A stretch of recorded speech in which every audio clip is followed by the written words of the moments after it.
101% हे सांगू शकता की तुम्ही इथं जायचंच आहे आणि तुम्हाला एकदम बरंच होणार आहे तिथे तुम्ही गेल्यावर. कुठून आला ताई आपण? मी नाशिकवरून आले होते. काय त्रास होता मला? मला पाठीमध्ये फार त्रास व्हायचा, मला ह्याच्यामध्ये कमरेमध्ये.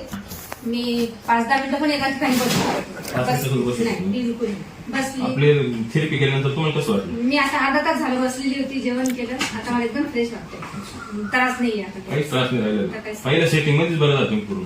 हो, आता मला एकदम बरं वाटतंय. काहीच वाटत नाही. नाही ना? नाही, मला ते एकदम सगळं पहिल्या तारखेतच पूर्ण बरं वाटतं एकदम तुम्हाला. बरं. पहिले घाबरत होते ते येण्याच्या पहिले, पण आता आल्यावर त्यांची जी वेदना होती ती गायब झाली. पूर्ण गायब झाली. एकदम अच्छा. तुम्ही तुमच्या तिकडल्या पेशंटला काय सांगू शकता? आमच्या पेशंटला 101% हे सांगू शकता की तुम्ही इथं जायचंच आहे आणि तुम्हाला एकदम बरंच होणार आहे तिथे तुम्ही गेल्यावर. कारण की आमच्याकडे भरपूर अशा मावशा हॉस्पिटलमध्ये जॉब करतात. त्या तुम्ही हिशोबाने हॉस्पिटलमध्ये जॉब करता? मी हॉस्पिटलला job. Okay okay. Thank you. Thank you.